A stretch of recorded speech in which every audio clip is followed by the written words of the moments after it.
right now on 5 on Your Side at 10. Tragedy tonight in Franklin County, a small town community in shock after 2 family members are found dead inside a Pacific home. A weather first, weather alert with some forecast changes. Rumbles of thunder and some overnight downpours. We're tracking what comes next.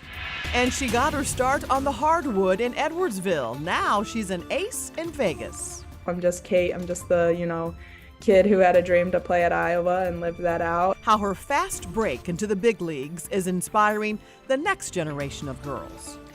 We start tonight in a weather alert. Storms are moving into the St. Louis region. Good evening, everyone. I'm Kelly Jackson. And I'm Mike Bush. There are no active warnings right now, but a severe thunderstorm warning lapsed in Warren County about an hour ago. And this storm system caused a tornado to touch down near Branson. Take a look at this incredible video captured by golfers just hours ago. The twister touched down at Paynes Valley Golf Course near the Branson Airport. No major damage or injuries were reported. The severe weather threat here is minimal, but as you know, the forecast can quickly change. So let's get the latest from Chief Meteorologist Scott Conlon with the Weather First forecast. And I think we have a couple more hours where, the potential of what we saw happen down in Branson still has, even though it's a very low probability, still a small chance of popping up somewhere reasonably close to west or southwest of St. Louis. That's why that warning was issued out in Warren County earlier this evening, because the storm itself was rotating and the base of these clouds really low to the ground. So it doesn't take much rotation to spin something out of the cloud and touch the ground if you could get a storm to do that. Right now, none of these storms are.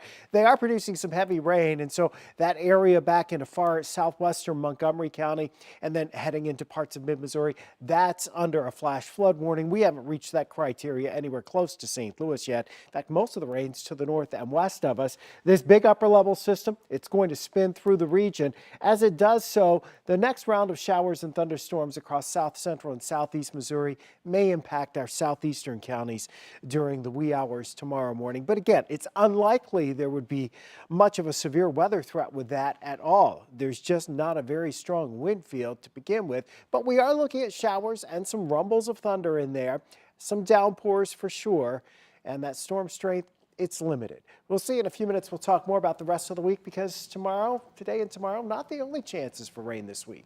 All right, Scott, and you can always get the latest Weather First forecast on KSDK.com, the 5 on Your Side app, and streaming on 5+. You can also text the word weather to 314-425-5355. We'll be happy to send you a link. We are following a developing story out of Pacific tonight. That's just about 40 minutes southwest of St. Louis. A man and woman were found dead in a home just down the street from Pacific High School and an elementary school. 5 on Your Side's Laura Barcheski spent the afternoon there talking with neighbors. Neighbors who live on Cedar Ridge Drive were shocked to come home from work to their street completely blocked off by Pacific police cars. Parked my truck and seen the hills closed off and knew it was a big story up there. That never happens in a subdivision like this, so we knew something was going on. Pacific police say they were called out to the home around 1:45 Monday afternoon. Investigators say someone had been trying to reach their family member that lived there but couldn't, so they came by to check on them. They found 2 of their relatives, a man and a woman, dead inside the home. One neighbor says she's been a teacher in the area for years and knows the family that lives there. It's sad definitely for the family, of course. It's sad that members will have to go on without their family. And it's scary that you're in a community that is so tight-knit, and our houses we're right next to each other. She says police patrol the area regularly because the schools are close by, but they've never really had any trouble. It shakes you. You're 6 houses down from where 2 people were killed. That shakes you. Our kids, ride their bikes down here. Anything could have happened. People in the area spent a lot of time outside on their porches trying to figure out what happened, as they haven't heard much from police and still have a lot of questions. Are we all safe? Can we feel safe in our homes again, being so close to that? Another neighbor says while they're all adults now, he went to school with the 2 kids who lived there, and his mom has been friends with their mom for a long time. And, we're all just heartbroken. So prayers to the family, condolences to the family, and I hope they can start the healing process soon. So everybody's praying and do what they can, and to help anybody who needs help. And I think that it's going to take a while for everyone to feel safe again. Reporting in Pacific, Laura Barcheski, 5 on Your Side. And Pacific Police have not released any additional information, but are working with the Franklin County Sheriff's Office on this investigation. We'll update you as soon as we get more information. We are following breaking news out of downtown St. Louis. Police are on the scene at the Civil Courts building where a person was hit by a car. This is near the intersection of Market and Tucker, right across the street from City Hall. One person was taken to the hospital. Their condition is not known at this time. We will bring you any new developments on air and on the 5 on Your Side app. New tonight, 5 people are being treated after a serious crash in North St. Louis County. The 2-car crash happened just before 6 near the intersection of Larimore Road and Laredo Avenue. That's in Spanish Lake. We're told at least one person suffered life-threatening injuries. The cause of the crash remains under investigation. Tonight, we know the name of the 15-year-old killed in a quadruple shooting in North St. Louis County. 3 other teens are still in the hospital. The shooting happened late last night on Tolley Road, just off Chambers and Bell Fountain. 5 on Your Side's Robert Townsend went to the Riverview neighborhood tonight to try and learn more. Yellow crime scene tape lies on the ground just feet away from where police say 4 teens were shot on Mother's Day. It happened shortly after 10 Sunday night outside this apartment complex on Tolley Road in Riverview. The boys range from 15 to 17 years old. Police found the 4 wounded teenagers here in this driveway just outside this apartment building. 15-year-old Corian Edwards died at the scene. He was like 25, 30 shots, and they were coming like back to back. It's coming, but it's not like that. This neighbor was sitting in his car when he heard all the gunfire. Like 4th of July, fireworks to the point to where I had to, you know what I mean, kind of duck down in my car. You were afraid? Yeah. It was so loud. By Monday evening, police said a second teen remained in critical condition. 2 others are expected to survive. Many in this neighborhood had safety concerns. This woman asked us to not show her face. That's messed up. They kids. You're supposed to be doing something the kids supposed to be doing. As of Sunday, at least 14 teens have been shot in St. Louis County. 6 of the young victims died. Meantime, police are still looking for the gunman and a motive in Sunday's shooting. I think the cops will find them, though. In Riverview, Robert Townsend, 5 on Your Side. If you know anything about the shooting, you're asked to call the St. Louis County Police Department. You can remain anonymous and possibly receive a reward if you call Crime Stoppers. That number is 1-866-371-TIPS. Tonight, police are searching for the person who opened fire at Alton Memorial Hospital. One man was shot in the shooting early yesterday morning. He was treated for non-life-threatening injuries. A door was also hit by gunfire. Police say the victim and suspect know each other.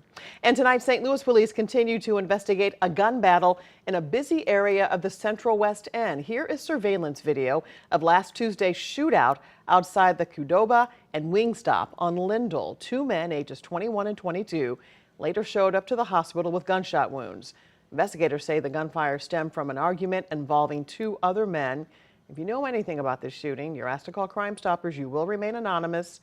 866-371-TIPS. A Chesterfield man has pleaded guilty to an attempted attack on the White House. Federal prosecutors announced the plea deal with Cy Kandula today. Investigators say last May, the then 19-year-old flew to D.C., rented a U-Haul truck, and rammed into a barrier outside the White House.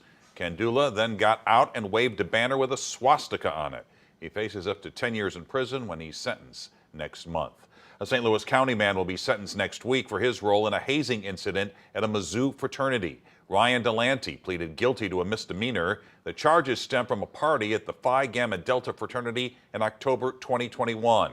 Freshman Daniel Santulli was left unable to walk, talk, or see after suffering severe brain injuries from alcohol poisoning.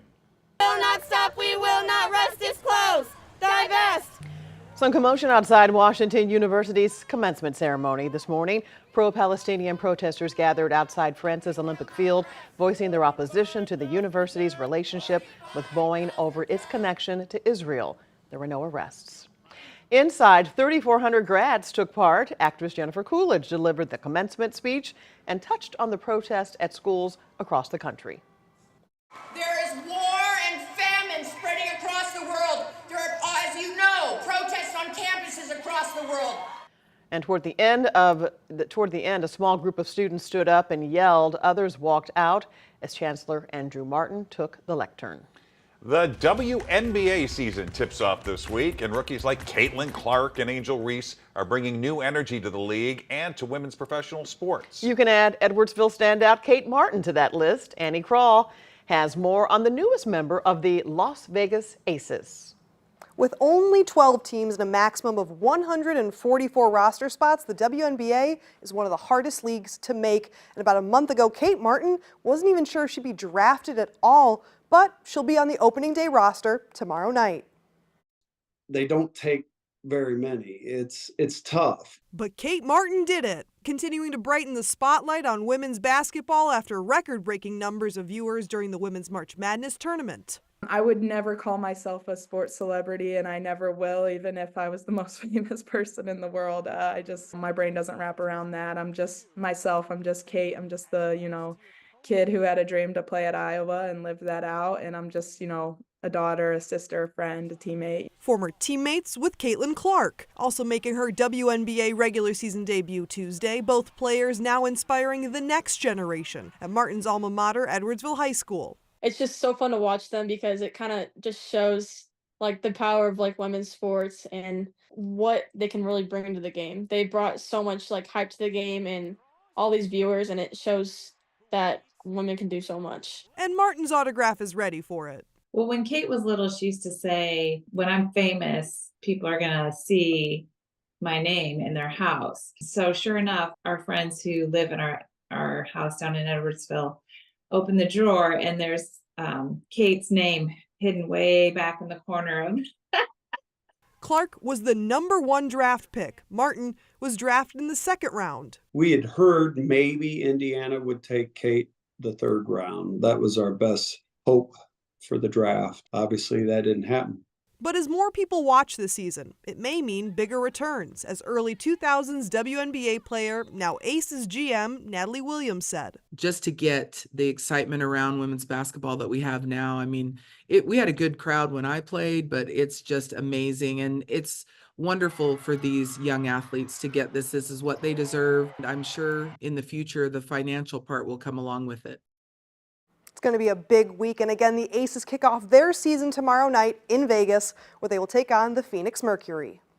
Pricier protection. Tonight, 5 ways to save big on your home insurance policy and to avoid losing coverage. When storms hit, hospitals say, oh, baby. We definitely know we're probably going to be a little bit busier. The science behind a flock of storks when it's raining cats and dogs. While a few downpours remain in the forecast, any heavy rain's not going to last for an extended period of time. We are tracking the weather challenges, though, as we head into Tuesday.